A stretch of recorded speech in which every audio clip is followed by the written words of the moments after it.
welcome everybody to Education Today. I'm your host, Scott Noons, and as you can tell, things are a little different. I'm on the road traveling, and so it's a little different. we're trying it out, so you'll have to let me know in the comments what you think. Real quick before I get to today's guest, you could follow me on Twitter, Twitch, Facebook, YouTube at Mr. Noons Teach. And today I'm joined by Russ Richmond. Hey. And he's a great educator teaching ceramics out of Medford, Oregon. Welcome on the show. How are you, Russ? Doing great. Hey, thanks, Scott, for having me. Appreciate it. Yeah, it's awesome. I love seeing you in your car. So this is super cool. Yeah, it's a bit different, but I'm loving it. It's cool. I needed an impromptu trip, so we're going to the coast, and it wasn't going to work. Having the kiddos in the other room, I thought, baby's been kind of rough lately.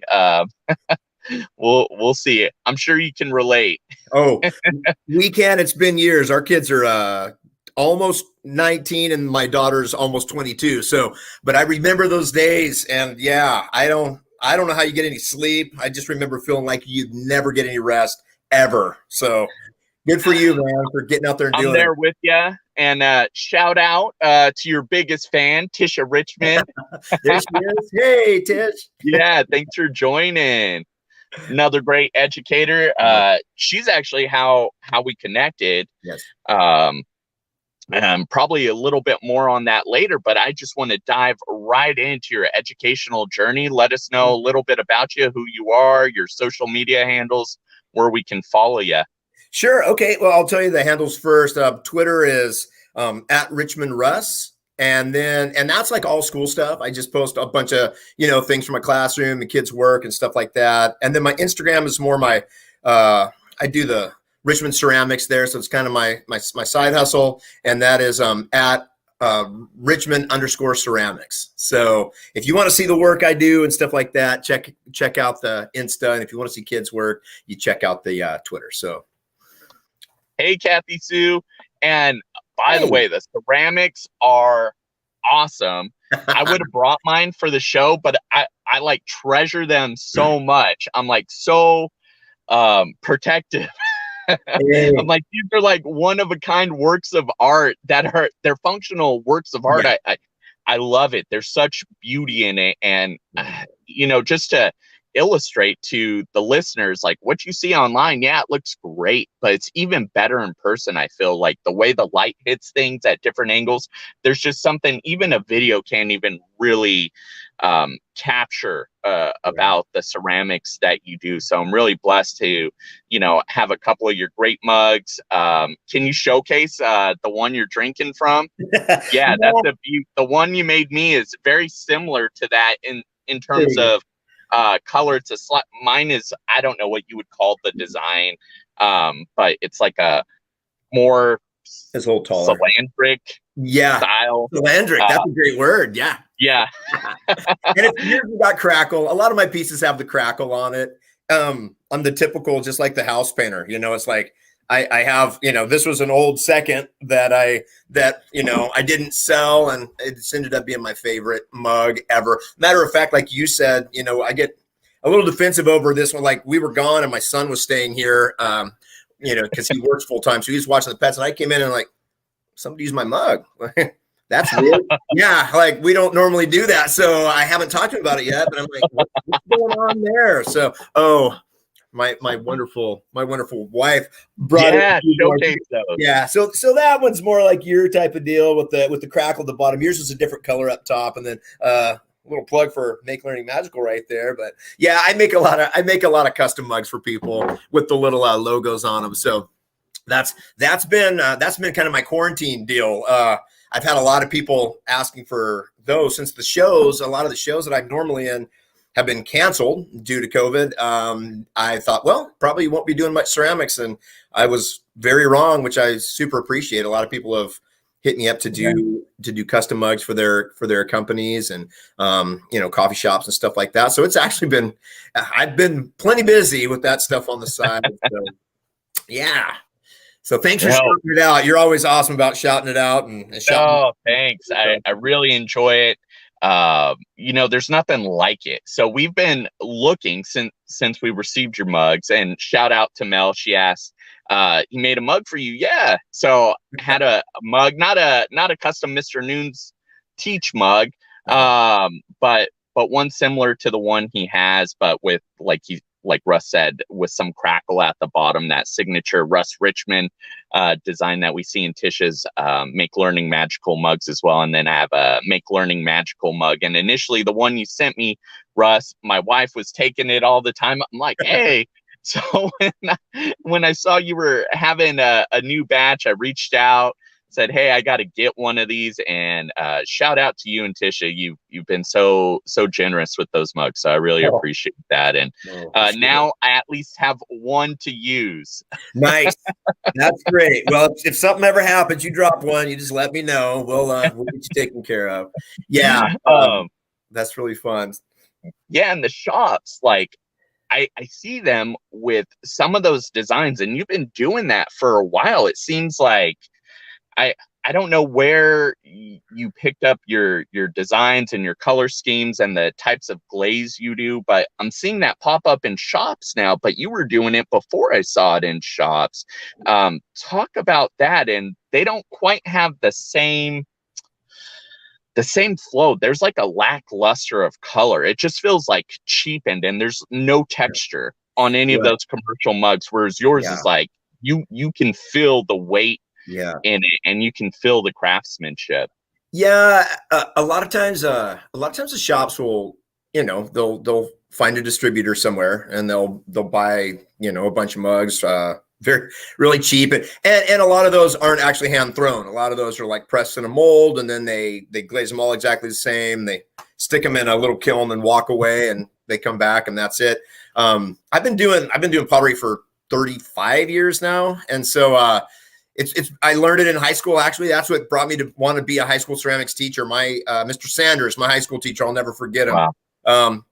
Man, he put up with a lot for me, and he taught me a ton. And when I left high school, I was like, I never wanted to be a teacher. Both my parents were teachers, and I was like, yeah, no thanks, I'm not going to do that. And then right towards the end of college, I decided, I think I would love to be an art teacher, specifically ceramics. And so I've got to do that. A lot of those colors came from a really good buddy of mine. He's on there, at Clay by Ray. He's a great dude. He's a ton older than me. I always joke with him about that, but he's been doing it for years, and he taught me. He actually was my predecessor at the school that I'm at now, that I've been at for 15 years. And so he was a ceramics teacher before I was. And so all the glazes and stuff that I came to love were ones that he had found and come up with, and he actually used them in his classroom. And I use a lot of these in the classroom as well. And what you find is when you start learning how to use certain glazes, I mean, they all act differently. They all do different things in different atmospheres. So I learned that, I want to start making those for home too. So I started making a lot of those same glazes at my house and my home studio, because I finally kind of figured them out. And I would never say I've got them nailed, because sometimes you open that kiln, and I tell people it's kind of like Christmas, and some Christmases are great and some of them aren't. And sometimes after you open the kiln and you're like, oh man, that is not what it was supposed to look like. And sometimes you open it and you're like, yes, that we nailed it. So I got a lot of those ideas from him. And quite honestly, this color, the one that we were talking about, that teal, was thank you to my wife, because I was doing all these, I was doing a lot of this kind of stuff, these darker colors. And Tish goes, who's buying out there? Women are buying. You need to focus a little bit more on what the women want. And I was like, I don't know what women want, obviously. So she told me that women want that. And so I started doing that. And she was right, because that's been by far my best seller, is that teal, turquoise matte on the top and then the crackle on the bottom. So yeah, it's been a fun road. I'm grateful to have her helping me out with it. So. No, and she's chiming in, laughing away there in the comments, and shout out to our friend Barbara as well. Thanks for tuning in, Barbara. So great. And Tish is adding in that they're legit. Yeah, definitely. My wife really liked the one like yours, but then when Tish's mug arrived, she's like, I think I like this one. So you're right. See? I mean, that's the lady killer right there in terms of mugs. That's right. And again, I would still be making all dark colors had Tisha not told me. So yeah, luckily I listened to her a lot, or I'd probably not be doing what I'm doing. I can relate. I'm pretty sure there's many sayings, behind wives inspiring their husbands, and I think there's a lot of truth to that. I rely on my wife a lot. In fact, I'm looking at some new Mr. Noon's Teach designs and some for the podcast here, and I'm really stretching myself with some of these designs and how to make them happen. And she's really helping me out. She doesn't know it, but she has such a great eye for design naturally. Her mom was an art teacher for many, many years before transitioning into special ed. And so she kind of grew up with this. Her mom still paints and does a lot of different art pieces, but not to pick on them, but they're both gifted, but they don't realize their gift. So really, really a boost. So I try to encourage her. She's so gifted naturally. And like we spoke off air, I'm not. I have to work at what I do, and it's a painful process. And if you see me just kind of sketch something, you're going to be like, what is that? Yeah, no, I get it. It's funny because people always go, a ceramics teacher, you're an artist. And I would love to think of myself as an artist too, but quite honestly, I'm way more of the craftsman. It's like, if I'm working on the wheel and I make something, none of it will be perfect, but if I get a 95% decent, I'm like, this is awesome. But I'm not the guy. I watch kids do this all the time, and it blows my mind. I have kids that will come in and they'll be amazing craftspeople. And so they'll throw a perfect, cylinder, and then that's it, done. Not going to touch it. Don't want to mess it up. And then I have, my very artistic kids that come in and they'll make a perfect cylinder. And then it's like, what would happen if I flick it? What about if I throw the sponge at it? And it stresses me out because I'm like, okay, I want it to all be perfect. I want, but I love being able to see that. And I honestly see kids with that and go, man, I wish I had that exploratory, but I'm way too rigid for those things, so I push it in kids. I want to see that in kids, but in my own stuff, you don't see many flicked and thumped and, weird, crazy stuff going on. Very artistic. Mine are all pretty much, it's got to be, it's all got to be as perfect as I can make it. It's the craftsmanship piece. So, no, that's pretty cool. I'm going to throw a question here from the chat. So Kathy Sue's wondering if you'd be willing to throw in some pink. Oh boy. So luckily the pressure. Luckily for me,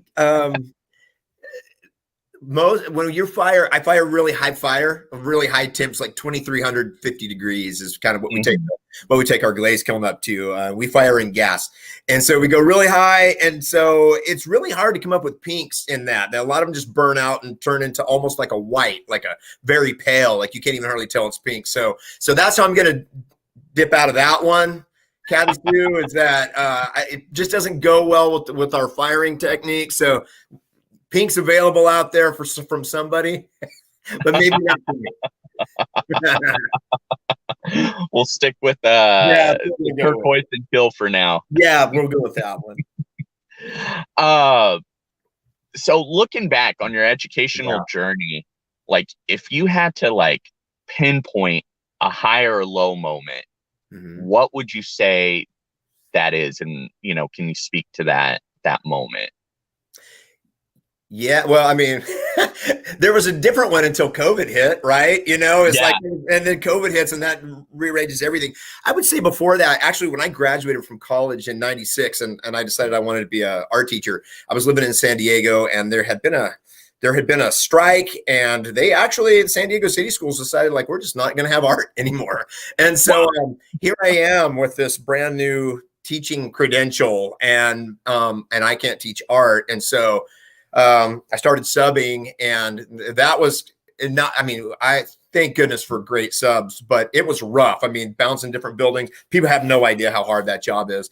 And I got a phone call, and it was from, cause I was subbing every day, and I get a phone call from the sub coordinator. He goes, "Hey, we have a full-time job for you." It was like right at Christmas time. And I was like, right on. I'm thinking high school, probably art. And they're like, kindergarten. And I was like, yeah, no, I don't think so. Like, I don't do that, you know?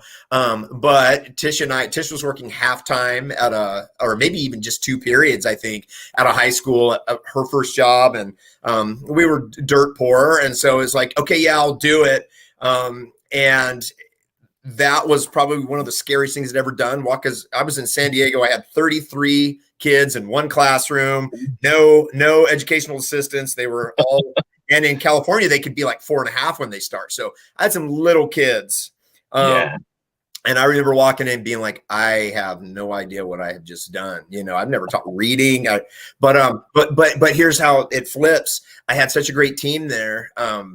And I ended up loving it. I stayed there for 5 years. I ended up doing that job for 5 years. And then we moved to Oregon, and I moved up here, and kind of everything went a different direction after that. But that was a real pivotal, is like, you know, taking something, it still got me in education. It still got me teaching.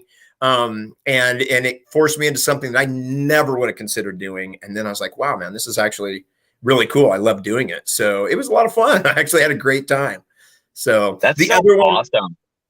The other one, of course, would be with COVID, nobody takes ceramics online on purpose, you know, and we have been doing since last March, full year now, we've been doing, I've been teaching ceramics online. And so it's been, through Zoom, and it's been an interesting way to go about it. And I have to say, I looked at it in negative at first, and it's turned in, I mean, COVID is obviously a negative thing, but it's turned very positive in a lot of ways for me, seeing what kids can do. Blowing my mind with working from home with no tools. The school just allows me to give them clay, which is awesome. So kids come and they get clay outside my classroom, because it's right by the street. So I can put it out there on carts, and kids come and pick up clay. They take it home and work on it. And then everything else is done via Zoom. And so they turn everything in we're on Canvas. We just started Canvas this year, which has been quite a learning experience for me. And those who know Tisha knows, like, she's so good at the tech stuff, and thank goodness I live with her, but that's her job, is, she's like rolled out the Canvas. Yeah. So I kind of swore I wouldn't come home and ask questions after I got home. So I do wait in line like everybody else on her office hours. She's taught me a lot of stuff. She always, did you read the email? Did you read the email I sent out to everybody? Because it's on there. But Canvas has been, quite honestly, it's forced me to do some tech that I probably never would have done. And Flipgrid was something that I did at the end of last year. And if you follow Tish, you've heard this, but it's so true to me. I found it, that's the coolest thing has been seeing these kids, they turn in their stuff through Canvas, and just like they used to through Flipgrid last year when I was doing it. And amazing, like kids, what I found is, the really loud kids are always going to be fine in front of a camera. Like, they love that, whether they're in the classroom or they're on camera. But it was those kids who were the kids that you see like 5 years later, and they said they had you, and you're like, oh yeah, I remember you, but you don't. You're like this. Kid, I don't remember this kid saying a word. Those really, the ones that just fly under the radar, that could be awesome kids, and they get overtaken with the other 35 kids in class. But through Canvas and Flipgrid type of turning things in, I've got kids that will do a 2-minute video talking about their piece and what they liked and what they didn't like. And, they're showing me their whole project, and those kids' voices have come alive, which it's really hard to do that in a classroom. So I have found some great things about this and stuff that I will take with me long after COVID's over, which is hopefully totally soon. But I'll be doing that stuff for a long time, I think. So. No, that's so cool. So do you think you'll still allow that as like a turn-in or assignment option, like, having discussions and things like that on your LMS Canvas and Flipgrids and things like that? I think that's the only way. I used to have kids come up and, set their work by my desk with a little written paper of, the self-graded, and then I would look at it and decide if I agreed or not. And I think from here on out, you know, now our district, because of this, our district went to 1-to-1, you know, with Chromebooks, which they didn't have it. I mean, we've done a lot of new stuff in our district, and we were kind of behind the times, and all of a sudden, like, we had to do all this stuff to catch up. So now every kid has a Chromebook. So I think it's going to always be like that. I mean, because I can give them the time, and I want to hear in their words the explanation. You know, when you give them a paper, they scribble something down and they, you know, and they put it down there. But I asked just a couple of questions. You know, a lot of times it's like, what did you like about the project? What was your least favorite part? And it's so cool to hear, you know, their explanation of, you know, doing the actual project. So and it's so much easier through Canvas. I just use Speed Grader. So it pops up, boom, I grade it. It's already in the grade book. So I don't think I'll ever go back to the old pen and paper style. It'll be this way from here on out. So. Yeah, so break that down a little bit. What's this speed grader you're talking about, and how do you have the kiddos self-assess their grades? Like, do you use a rubric, or what do you use to do that? Yeah, I have a super basic rubric, and it's basically just talks about, you know, glazing, creativity, the research, you know, the time spent on their research and stuff like that. But they used to have a little form, a half sheet, you know, and it was just 3/4 of the time it was just, you know, scribbled, and I could barely read it, and they would set it down. They wanted their piece graded. So this way we still, yeah, the kids, I have a submit day, you know, like it's like every other Friday is kind of how it's worked out with COVID. I just have them do that. So it'll be submit. They can click on it through Canvas. I go through almost every time I go through what I want to see, because you still have kids not showing you all the parts, but I'll be like, I want to see, you know, all sides of the piece. I want to see the inside. I want to see your name on the bottom. You know, all this stuff I ask them, and then I ask them the questions about it as well, and then they answer that. And most of the videos are like a minute or less, but it pops up on my screen as, hey, you have something to grade. So you can't lose anything. I don't run the risk of dropping their piece and breaking it. And they get instant feedback. It's like I look at it and then I type it. Yeah, I always give them a grade, and then I'll give them some feedback. And usually it's, you know, the sandwich. Hey, love the colors you used. You might have wanted to smooth off the bottom and the lip so you don't cut yourself when you're drinking. Something like that. You know, those are the common ones that we do. Okay. But then they have that right there, and then they can respond back to me if they want. You could do it through video. I usually just type it out, but I could respond through video. I mean, it really is like Flipgrid. Flipgrid changed my life last March, because we weren't on an LMS yet. So I was using Flipgrid as my whole way of distributing information, because I make videos of process, you know, doing demos, and then kids can go back to it. And the beauty of that is, instead of the kid coming in and being like, oh, I wasn't here yesterday.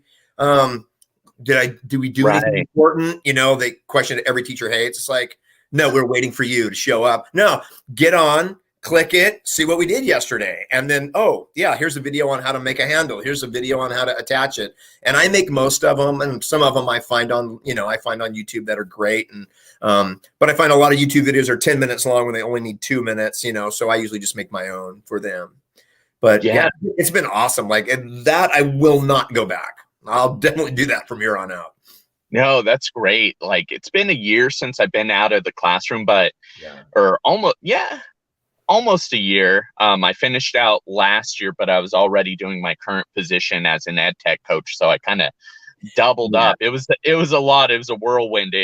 Time just flew by because all I did was work. And I'll tell you what, having just kept that up at this time this year, I'm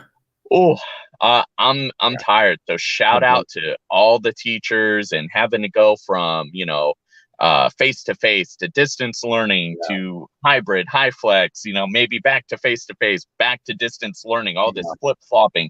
Like, that is not the ideal way things should be done for you or for the students. And it's crazy.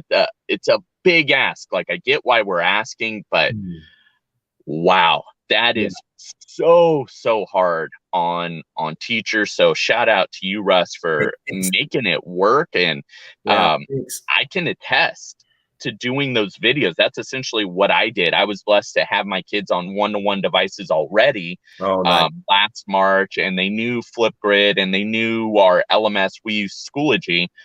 so I just kept that going. I was already having them use the LMS every day. We hop on, and like you're saying, there's such a benefit if they miss a day. Like, hey, go check Schoology, go check the calendar, see what we did instead of asking me. Right. And I would have this thing like, hey, did you check Schoology? No? Okay, go check there. Okay, did you check Schoology? Do you have questions? Okay, well, it's a little different online, I guess, but we had like little discussion boards in the LMS. If you had questions, hey, check there. Nice. Then ask me, because it takes up so much time, especially when they miss a class, right? You know, that's like the first 5 minutes of class. But with this system using the LMS, that kind of goes away. And I have this rule, ask 3 before you ask me. So ask 3 peers. If you did that, still need help.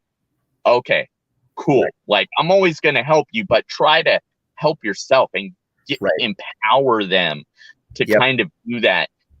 I felt like that really helped the student grow and their work increase, like help them be more efficient. Like they knew, okay, I'm coming in, and they got more done. Did you see a bit of that too with that change? Yeah, I mean, yeah, for me, I think that was the biggest key, because I was used to, you know, I would teach 4 classes a day. I had 6 classes, but the way our schedule worked, I teach 4 a day, and it was like I would demo and then let kids go to work, and then the next day a kid would come in and they missed the demo, and I'm like, okay, so then I would set up a demo again, you know, and I was doing that for every class. I mean, I was beating myself up over it. And this way, I mean, yeah, it's awesome. I mean, it did blow my mind how many kids would still come in and be like, what did we do yesterday? And I'm like, literally Canvas, I have the date on there. It's like Monday the 12th. Go look at it. Like, it says it right there. It's everything on there. But, you know, but other than that, I found myself not telling them. And it's like, if you look it up and then you still have a question, you come ask me. And that's exactly kind of like what you're saying. That was the online version of Ask 3andMe. This is like, okay, you go, if you look at it, you still can't figure it out, you let me know. But I have found, the other thing I found with the online is it's really made kids, of course we have the kids, you know, that just don't do anything, you know, and you get to the end and you're like, this kid has done nothing. You know, they don't show up and they haven't done anything. They're virtually not there. But then most of them, it's like, you know, they will be emailing me like, hey, Mr. Richmond, I'm going to be a little bit late to Zoom because I had to go to this place with my mom or whatever. And I'm thinking, that's awesome. Like, I thank you for the communication. You know, thanks for just letting me know. I think in that piece, I know a lot of kids didn't love the online, but there was a lot of growth there in the communication. Like the kids who figured it out, and, you know, we tried to walk them through it. Those kids who figured that out, it's going to benefit them forever, because that little bit of communication, like a teacher will bend over backward to help you if you just communicate with them, you know? So we kept pushing that, you know, we kept trying to get kids to figure that piece out. And I think it's been the best it can. We're actually starting back with students on Monday. So here's our spring break. And it's the first time ever we've had a spring break where I'm already thinking about, it's like the first day of school. We get all new kids. It's a third trimester, first day of third trimester. So it'll be interesting, and it's hybrid. We're only going to get half the kids. So instead of teaching 4 classes, it's like I'm teaching 8 smaller groups, Monday, Thursday, Tuesday, Friday, and then a different group every other Wednesday. And judging by what the state's saying, within a week, we might be back to full time with everybody. So we're in that same boat. You know, it's like, who knows where we're going to be a week from now or 2 weeks from now, but we've all, I think the people who are still teaching and are willing to stay, they're all so used to pivoting now. It's like, all right, what's next? What's new? We'll do it. So, I think it's a really good kind of mindset and skill set to have, like these quick little pivots where you account for variables, because what if you have a fire drill one day, right? And then here in California, I don't know if you have them up in Oregon, we have the earthquake drills. Well, what if you have the earthquake drill the same day, then you lost this much instructional time and you needed that time? Well, you kind of figure it out, and we're doing that a lot, and we're getting really good at problem solving as educators, and I really like that. And Tisha's been chiming in, talking about streamlining with the LMS and elevating student voice, and how do you think when you go back you're going to continue to uplift student voice and give them kind of that opportunity to showcase their own learning within your content area? I mean, I feel almost like maybe I hit it already, but for me, really, ceramics is such they sit in groups, and they work at tables with their kids, but really they're all making their own thing, they're all doing their own thing. And so I really do feel like having that with our LMS and the way that they can communicate with me is still like, I'll be there. I'll love seeing them in person, and I can actually see if they're making a mistake, I can catch them in the process. Whereas when they were at home completely, they don't, half of them have their screens blacked out. So, or they're, looking at the ceiling. And so you don't really know what they're making until it's kind of too late. And you see it and you're like, ooh, I wish I could have caught that guy, a week ago. And so, but that's actually another thing I would do is I do check-ins. The first few weeks I didn't do it. I was just giving them their info, and then I started doing these check-ins, and that was fun because I would put them all in the waiting. I would remind them that we were doing this, and I'd say, these are the questions I'm going to ask you, and have your piece ready to show me. And then I put them all in the waiting room, and then I'd bring them in one at a time. And I would tell them, hey, if you're not, I'm not taking roll until I talk to you, because, some kids are like, didn't start my work, boom, they're gone. You can just hear them, you can always hear these kids dropping out. But after a couple of weeks, they started figuring out like, okay, he's going to do this every, once a week. And man, that was the best. I mean, just to actually the rule was on that one, you have to turn your camera on. Like, I got to be able to see the work at least.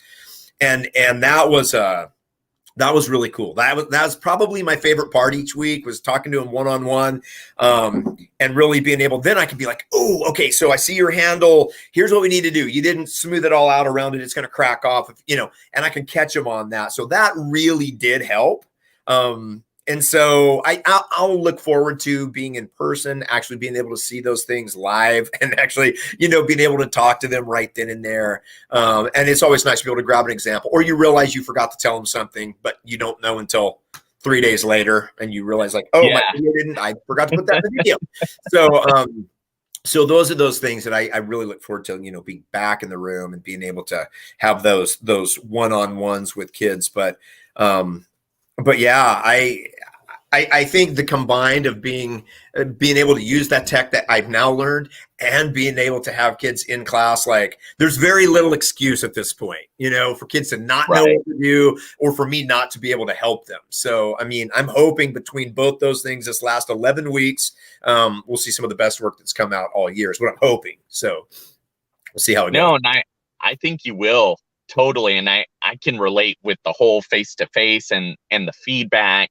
Yeah. Right. It's so much easier. At the onstart of COVID, I packed on the pounds. I was eating, doing all the same things, except I wasn't in the classroom circulating the room. The big difference was I'm in this chair all day and I'm not moving around. Whereas when I was in the classroom, I never sat in the classroom. Exactly. Even on my lunch, I would just eat real quick, and then boom, we're playing ping pong. After 5-10 minutes of eating our lunch in the staff break room there. So I didn't like to sit. That was a big difference. How did you combat it? I guess the big transition from going face to face to, working at home, or working in isolation. Like, what did you do to kind of just maintain your work-life balance and mental health? Yeah, that was an interesting one. The first part, at the end of last year, we were at home. Like, everybody just worked from home because nobody knew, remember, it's COVID, like, if you step out the door, you're going to get COVID. Everybody's freaked out. Yeah. So we were home, and that was weird enough, trying to teach from my living room. And I'm very much like, I have my set ways, and it really flipped me upside down. This year, our school district really did. We have 20 schools in our district, and they really wanted people, unless they were very cool about working with people, but unless you had a real reason why you shouldn't be at work, they wanted you to come in and work from home. And so or come in and work from the classroom instead of home. And I did that every day. Like I didn't stay home a single day. Like I was glad to get out and I was glad to go down there, but it was weird going into my classroom every day that usually has, I'll go through 180 kids a day. And now I was like by myself in this big room with all this stuff and I'm sitting at my desk all day. My phone keeps track of my steps. And during a normal school day, I'd walk like 4 miles just in my room. Right. And yeah, now it's like between every break, I was like walking the courtyard, like trying to still get my steps in because I have a lot of energy. I have to burn that off somehow. So I would do that. I actually made a lot of stuff just, like to show kids. I made a ton of videos for kids. The other crazy thing that sounds funny, but my buddy that works next door to me is the guitar teacher. So he loaned me a guitar and I started playing guitar in between Zoom classes and on breaks. And so I'm no good at guitar, but I'm loving playing it anyway. I know some chords now and, you can hear me. People walk by and they're like, yeah, we heard you playing. They never say it's good, but they always say they hear me playing. And so I think that's going to just be a thing. Like I've learned like that really helped. That really helped me out, just kind of like do something a little bit different. The other thing that I did love about Zoom, though, it was fun to be able to give kids projects. And then, we were Zooming our classes were 70 minutes. So, of course, I'm not going to Zoom for 70 minutes. Like I could never do that. I could never watch that. It'd drive me crazy as a kid. So I would Zoom for like 30, give them all the stuff. We talk, we go over stuff. And then I'd say like, if you know what you're going to do, you're free to start working just like you would in my classroom. If you have questions, stick around. And so that was cool because then if I just leave Zoom up and if every kid left, 20 minutes later, I'd have a ding dong of the doorbell, I'd let a kid in and they had a question about, how to do this thing on their sculpture. And that was awesome. I mean, I loved that part, but I had this, it was nice to not have to deal with the discipline. So I think that's what we're all looking at. Oh yeah, we're going to have all these kids back that haven't been in school for a year. That'll be exciting, right? So we're gonna be doing that. So yeah, you didn't deal with that for a year, so it'll be a whole new experience for a whole new thing. Yep. Yeah, I guess I haven't thought too much about that. I've heard about it on the elementary end. Our K-6 teachers are back. They're in a hybrid model, and now just recently I'm trying to think, time flies. So my perception of time, I think last week or the week before, they went back even more so. They were doing high flex, which they do these AB cohorts and they switch it up, and the schedule's kind of crazy, and everybody does distance learning on Wednesdays kind of thing. And now you're either doing full distance learning or full face-to-face, and it's that hybrid model. I think that's a little more clean, and you're talking to the home group, talking to the class group. Still a challenge, but a little bit easier. You're not worrying about these cohorts that switch up throughout the day, and who's supposed to be where which day. If you miss a day, you're at home not feeling good, you can still tune in and get all of your things. Well, now we're going to do that with 7-12 starting Monday. And I'm sure there's going to be some discipline challenges. How do you do that? I know locally we're doing restorative practices. I've seen a lot of good things come from that, but it takes time, just like anything, and it's going to take a lot of patience on the part of the teacher, parents, support staff. How are you approaching this going in?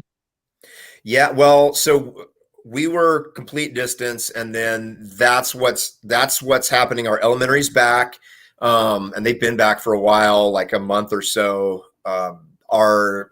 Our junior high and high school, we're starting back with kids, and we're actually doing that cohort thing where we're doing like half my kids are coming on Monday and Thursday, and the other half on Tuesday and Friday, and then every other Wednesday is set for each group. I mean, that's gonna take a while for us to all get used to, for sure.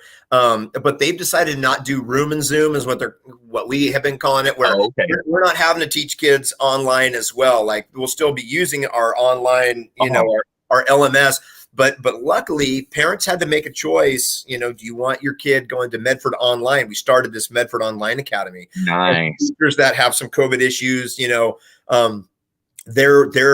they got to move to Medford Online, and they're going to work with kids through Medford Online, and then the rest of us are in the classroom with kids. So thank goodness our district has been awesome. I mean, nobody's perfect, but our district has been great. I feel about that piece of listening to what teachers are and parents need.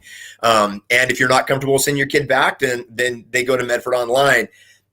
Yeah, it's a bummer for kids who have gotten really attached to teachers, and now they're going to be going to Medford Online instead. But at the same time, everybody's going, how do you do this? Like, really, legitimately, like teach them just as well at home. And like in my class, if you're at home, you're not going to be glazing your projects. You're not going to be doing those things. So a kid at home taking my class is not going to be able to get exactly what a kid in my class gets. So it's like, bummer. I would love to have them all, but at the same time, wait until, maybe next year, COVID, if we can finally get them back normally, then they can come back and they can take ceramics or ceramics 2 with me, or, whatever class it is they want to take. But for the rest of this year, for the last 11 weeks, they made their choice, and the district's been pretty adamant about you're sticking with that choice, because now we've moved teachers there. We've figured it all out. So it's like, you can't just up and change your mind now. You kind of got to live with what you chose. So yeah, it'll be interesting. And I know it's all going to have its bugs to work out, but I think it's going to be a good one. I think it's going to be okay. Yeah. And kudos to your district for doing that. Correct me if I'm wrong. If I remember correctly, I think your district at the start of COVID was also like sharing classes on like your local TV stations. Is that right? Yeah. The local TV stations jumped in. For one, the Wi-Fi hotspots, because we have such a range of families and where they live and socioeconomics and just living up in the hills or living down in town. And so, it was all over the board. So they donated hotspots, which is amazing. Wow. And then one of the local channels gave, so many hours a day. And like, you'd watch it at some point, and there'd be like an elementary teacher reading their stuff, and then, to the kids. And then later it would be like our construction teacher, showing how to like do roofing and, and everything in between. So brilliant way for the whole community, I think, to jump in. And it definitely brought everybody, brought people together, because of course everybody has their complaints about the school district, and you can't make everybody happy, and there's just no way to do it. But you're right. But I think overall, it was a really cool way to show community support, more than anything. I thought that was pretty awesome. So yeah, we did. I forgot we did that, but yeah, we did do that. No, super cool. It's been one super long year. Last year we started our distance learning. March 19th, we started spring break a little earlier for us. We lopped off a couple days, and immediately, for 8 days, we had teacher volunteers. That's when I started working my new job as a tech coach, and we started preparing all these webinars. And then 8 days after that, we rolled out 110 webinars. It was just crazy what we were able to do in that time. And community is huge. We had just our teacher community, but I was really envious in a sense that your local TV station and community members were doing things like that. That is huge. Any like shout outs on social media, people, the listeners to the podcast and live stream right now should be following that inspire you, or that you really saw do amazing things like your local community during this time?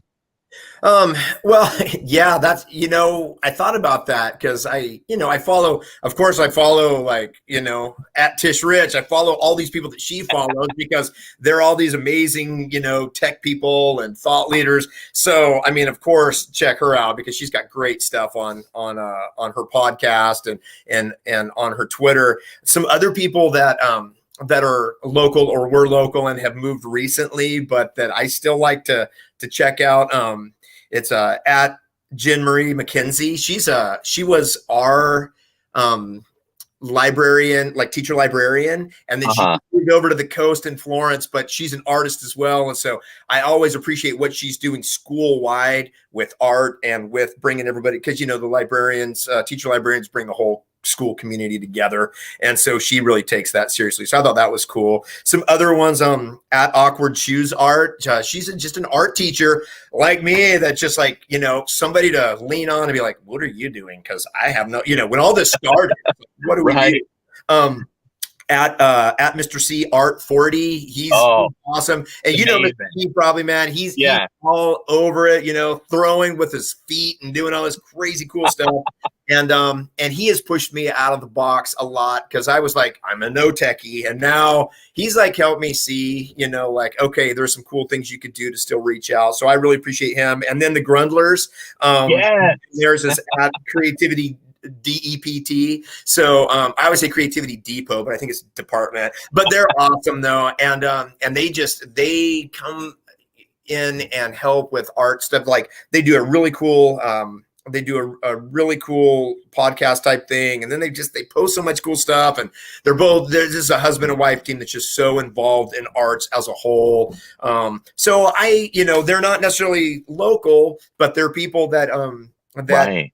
I mean, it's really made me look into my online, PLC, and it's so cool because I look at these people and go, wow, like, what are you doing? I don't have anybody in my hometown that does ceramics.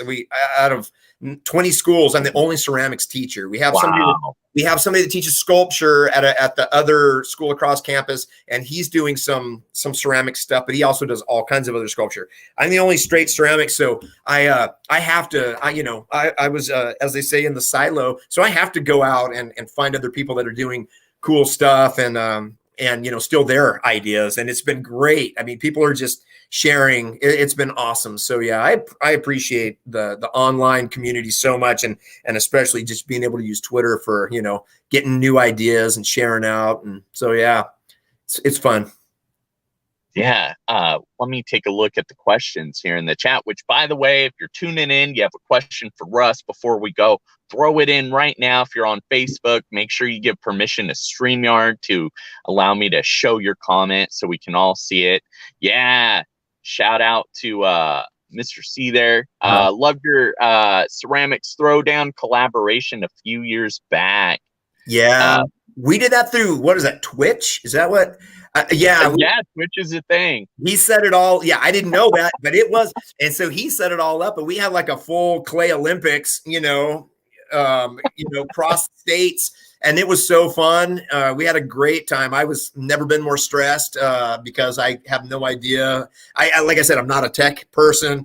So I'm carrying a computer around right up next to my face, talking the whole time. It was a disaster as far as my end, I think. But the kids, wow, it was so cool to see what the kids were doing. His kids and our kids, and we had these competition. I just thought it was so cool. It was such a fun idea, and now he's thrown the challenge out to several other teachers, and I've watched those, and it's been so fun to see these other art and ceramics challenges that he's thrown out. So yeah, just really cool stuff, and Tish was the first one who ever got me looking on Twitter. I was like, I don't care what people ate for lunch. I'm not watching. But I've learned like, oh wow, like it really does matter who you follow. Like you follow the right people, it's crazy what you'll learn and the ideas that you get. And I mean, I have changed so many things up in my class after seeing the way, in my mind, I thought this was the only way to do it. And then I see somebody else doing it and I'm like, oh, that's a great idea. And so, for people who aren't on, who don't use Twitter much, it was a lifesaver for me. So yeah, and Tisha shouted out the Grundlers again. They were actually the first folks to have me on their podcast. And I'm not an art teacher. I do have that graphic design background, but my focus was really about bringing art, really looking at STEAM and not just STEM in the classroom, in every classroom, right? I saw these opportunities, and I'm thinking with an entrepreneurial mindset and really just career readiness mindset. Like they need these skills. When I went out into our local community and did local internships for businesses, their number one thing to me was, you know what, even after college, these kids are not ready. They lack the skills. They have knowledge, but they don't have skills. They don't know how to write an email. They don't know how to show up on time. They so those are like the soft skills. And then the technical skills. A lot of these companies are spending copious dollar amounts to train these individuals. And they said, you know what, if you can give these skills, like basic tech skills, to these students, you're going to be doing a great thing. And if you can give them these opportunities, like to design, like show them Adobe Creative Suite, like you're going to be doing something great. So I really took that to the bank and really brought that in. And shout out to the Grunlers for having me on and showcasing that. And shout out to them and the K-12 art, or hashtag K-12 art chat. It's on Thursdays. I can't remember the time. I think it's 5. It's early. It's early for us on the West Coast, because I'm always, oh, I missed it, or sketch it halfway through when I get home from work. But yeah, it's a really good one. If people haven't checked it out, they need to. Yeah, and let's see what Kathy Sue has here. Norton Richmond got me started on Twitter. Nice. Yeah. Hey, Teachers on Fire checking in. Hey, Tim KV. I'm doing this one mobile.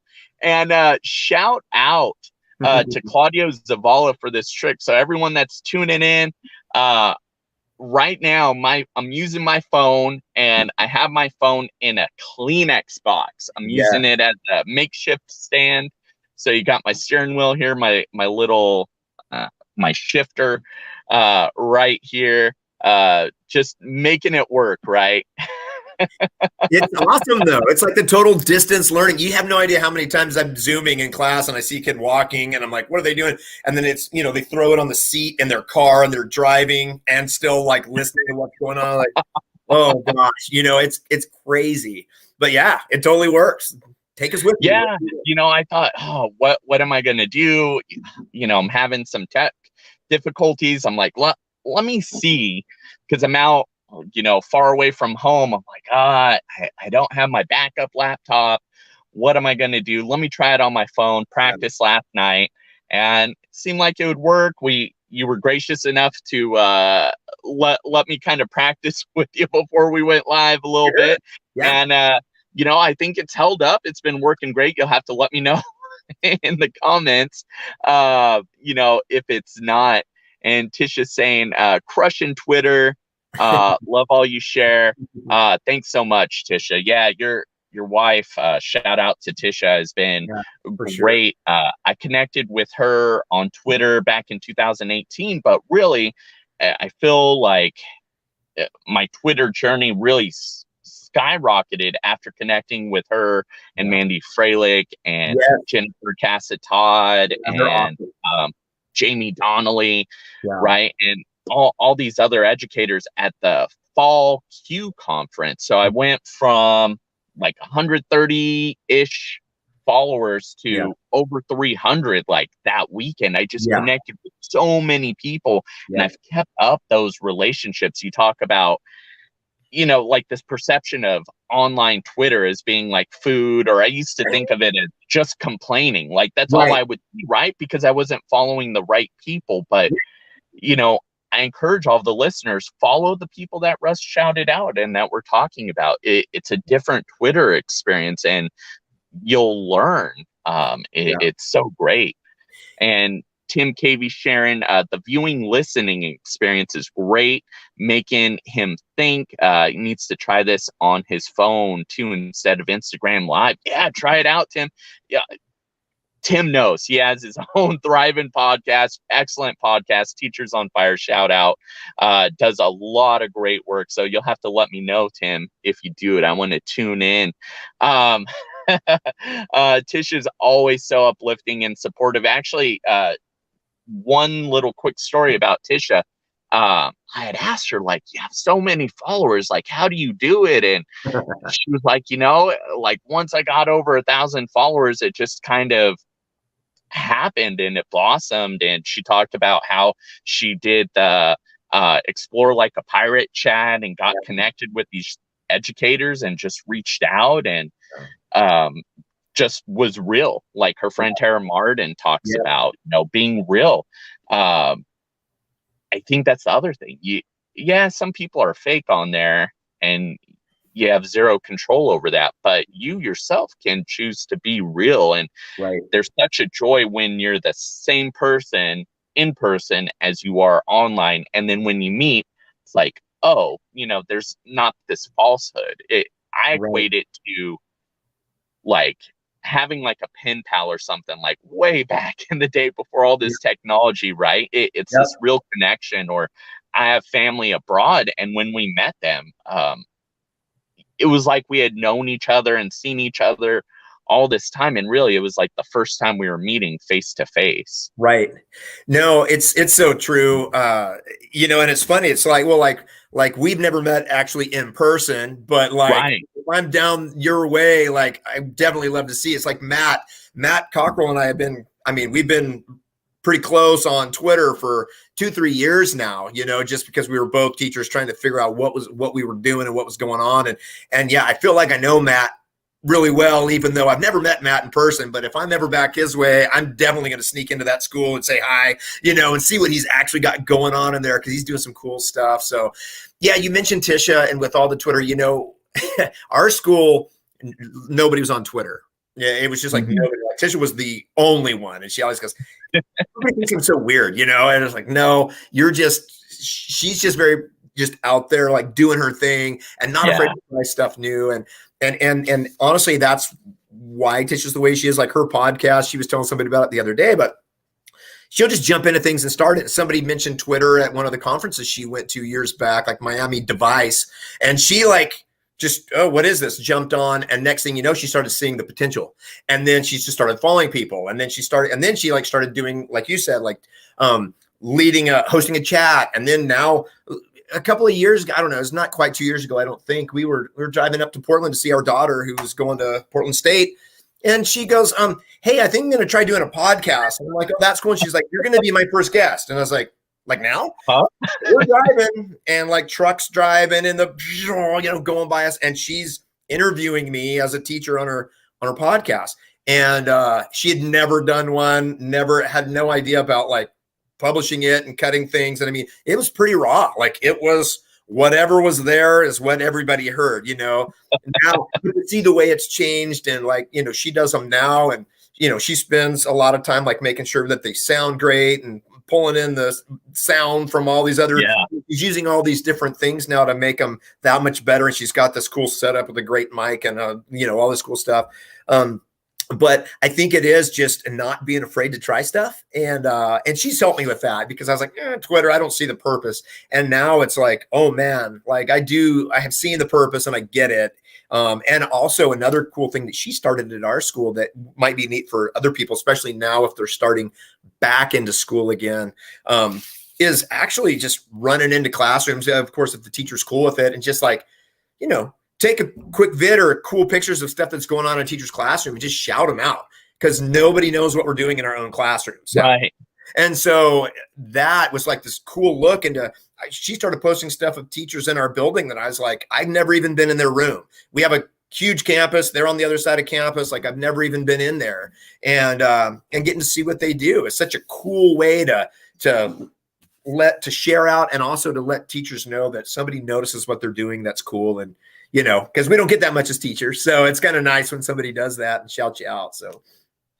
No, it is really nice. And, I really like your suggestion. Shout out these local teachers. I think about all the local teachers I work with, and they're not necessarily on Twitter. They might have Facebook or something, but they're, it's more of a personal thing, sharing family photos. Right. They're not utilizing it for work purposes, and really grows. I want to go back a moment here. Tim pointed out that Tisha's up to 25,000 followers. Yeah. Back in fall of 2018, I think she was about where I was at, 9,000, almost 10,000 followers. And look, she's more than doubled her numbers. And I think it's because of the impact and that ability and willingness to try new things, like you talked about with the podcast. I remember tuning in. She asked for some feedback, like, what do you think? And I chimed back, and hey, it's great, right? You're going to grow, and you pointed that out, right? The audio quality is so much better. It helps if you're not driving, right? Really? Right? Yeah. Right now, I don't know if the camera's picking it up, but like one row over, there's some seagulls fighting on top of a car. I don't know if that's coming into the audio. I'm not hearing it, but it sounds. It seems like that'd be really cool to see. But yeah, no, we're not hearing that at all. So. Yeah, they're going to town. I don't know what's going on. They're just getting louder. They don't like that car, and I'm feeling for that owner right now. Yeah. Like they're kind of pecking at the hood of the car. I wonder what's going on. Yeah, seagulls can be brutal too in all kinds of ways. So you want to steer clear of that for sure. Yeah. As we close and wrap up, you talked about some great things. You talked about community. You talked about the transition from going face-to-face to distance learning, now getting ready for hybrid, and talked about kind of flipping things on students, having them do some of that heavy lifting, the share out process. What piece of advice would you give to the listeners and the audience right now, regardless of which environment they're in or heading into? What would you maybe want to hear right now? I think for me, and I don't know what it is for everybody, for me, I think the biggest thing, I'm going into it with this little trepidation, like, well, we haven't had kids in a year. Like, what's this going to be like? But after all the one-on-one conversations I've had with students over the last, over the past year, when I pull kids in and talk to them one-on-one out of the waiting room, finding out how many kids really do want to just be back at school. I mean, kids that blew my mind. I have ceramics too. So there's kids that I know well. They're not all new kids to me. And hearing some of these kids say that they want to come back to school, I'm like, really? Because this is a kid that never wanted to be there before, but it's like they're ready, and they're nervous too. And so I think as teachers, we get freaked out, but I think we have to remember that kids are going to be so glad, I think, to have a somewhat normalcy. Even if you're in a weird hybrid situation, it's one step closer to normal than they were. And I think that they're going to be, I think kids are going to be pretty receptive. It's not Pollyannic. I know there's going to be all kinds of stuff to deal with. I realize that. But even that piece, it's like getting to see like the whole kid and not just the tapestry behind them and the lights and all this stuff, but like actually talking to kids in person. They're looking forward to that. And so I think just knowing that for us, for my school district, hey, we've got 11 weeks. It's like, you can do anything for 11 weeks is the way I kind of look at it. It's like, hey, it may not be optimal, but we're going to make it the best we can. Let's have a good time with it. And I think that's just how we need to look at it. September will bring a whole new thing, and hopefully it'll bring a lot more normalcy. But for right now, if you're jumping back in, however you're doing it, just remember that we need to make it fun for students, because they definitely didn't choose this either. So let's do the best we can to stay positive with them and have a good time and help them grow the last little bit that we can before summer. So I absolutely agree. There's all this talk about learning loss and student engagement, right?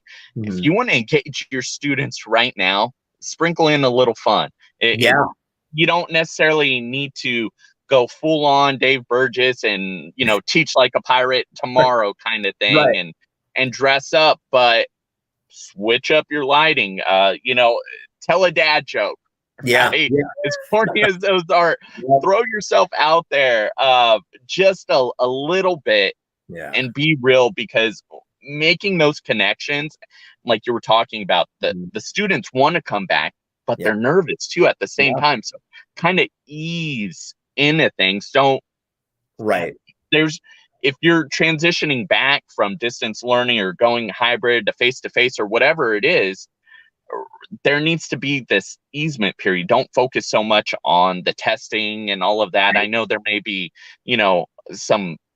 some push for that, but really you're not going to get nearly as far if you don't establish the rapport and the safety in terms of welcoming them in and having them valued. Quick shout out to Jennifer McKenzie here, talking about Tisha being a multiplier. Definitely shout out to many other educators. I encourage everyone to check them out. And I would agree, Jennifer. I think Russ is a rock star.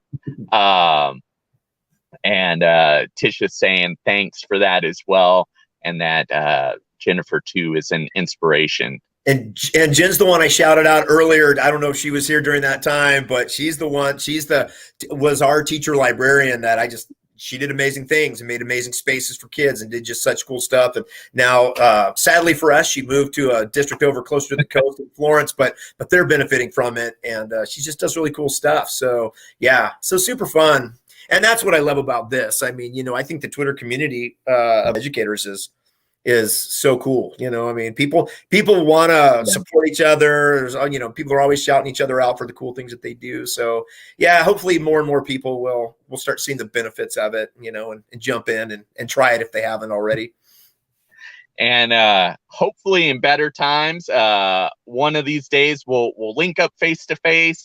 Hopefully here in California, or if I ever make it up north, definitely have to do some coffee, and we both like the coast. So hey, even better if we can make it happen there. I would love it, man. I would love it. Hey, it's been so fun. Great hanging out and talking. I always love these type of podcasts where it's just like you said, just real and fun and enjoyable, and it's just a couple people sitting around talking. I love that. So thank you.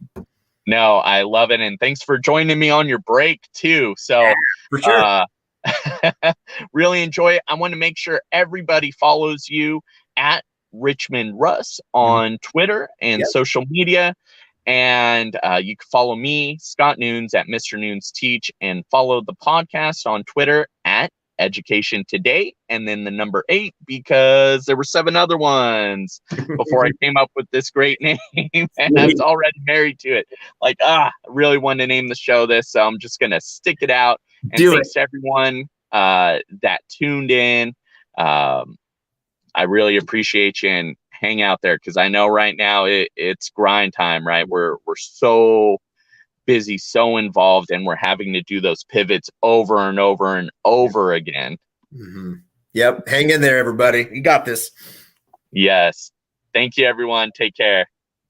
Bye.